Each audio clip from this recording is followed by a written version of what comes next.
Suesan Mentor, and I want to talk to you today about finishing off your front leg for a stylized trim. Now we have gone through and we have set the pattern in, and we set at point of shoulder and then blended with our 2-comb. That's what we did the body with, and we left the legs longer. So now we need to scissor the leg in to put the final finish on. So what I want to do is first comb everything down. Get that all combed down. And I want to start my trimming at the 2 center toes. And the reason I'm starting at the 2 center toes is because that is the longest part of the foot. When you take your foot from front to back, that's going to be your longest point. If we start at the sides, which very often we do, what happens is we tend to pinch the foot, and there's no way to get that to round out once we've taken the sides too tight. So as I said, we made our first cut in front of the 2 center toes. I pick up the foot backwards, and I come across this pad, and I make my cut there so that I can get all that hair off that pad. And when I put the foot down, now it's up off the table. There's a little bit of an angle, and all that hair is up off the table. Now with the foot down, I'm going to complete my circle from the back to the front.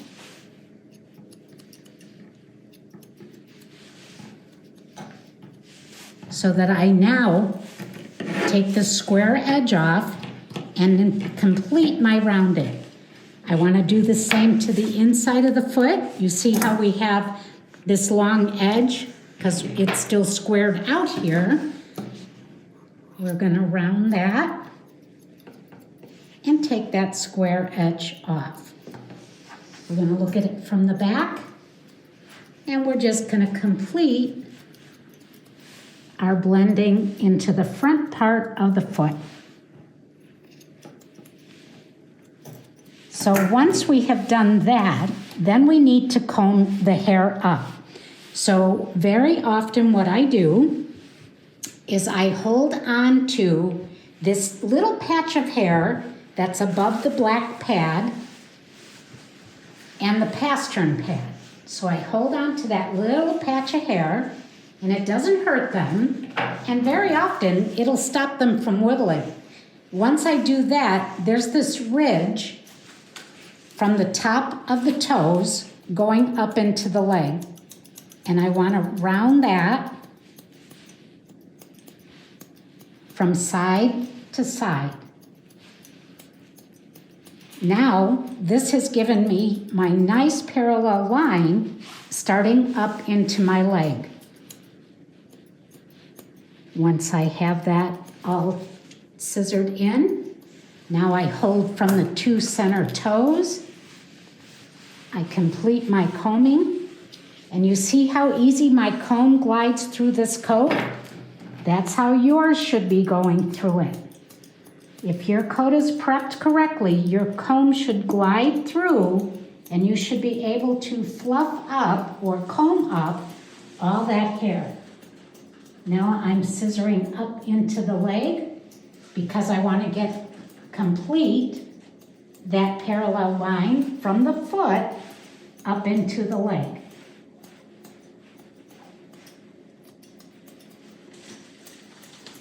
I shake it out every now and then. It helps put that coat into a natural lay, which makes it easier for scissoring.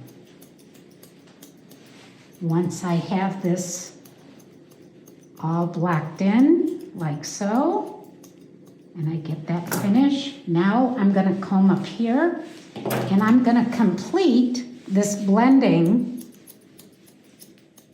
at the shoulder, at the point of shoulder here, into the thick part of the shoulder back here. I want this to be seamless. I want this to all flow together. Let me step in front of her. Now I can see up into the armpit. Scissor all that long hair up in there. And I'm not going in to necessarily shorten the coat. I actually just want to neaten up what the clipper has missed. So just going in and tidying all that up. If you need to pick her head up, you can do that. Sometimes she falls asleep just standing here, so I have to remember to pick her little head up out of the way. Make sure you scissor the back part above the elbow, because when she puts her leg down, you want this nice separation between the chest and her leg. It shouldn't be connected, so you want to make sure that's being scissored as well. To get that separation, you want to do the inside of the elbow, because all that'll be jutting out after a few days. We're going to comb up again. And we're just going to double check all this blending.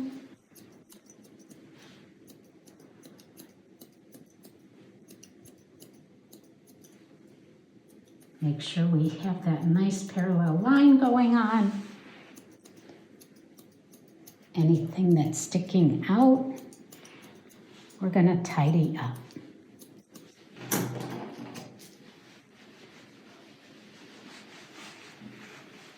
I know you see me combing a lot, and that's because you can't ever comb too much. The more you comb, the plushier your finish will be. So it's very important to keep that comb moving. You don't need to always use a brush. Using your comb will give you those results as well.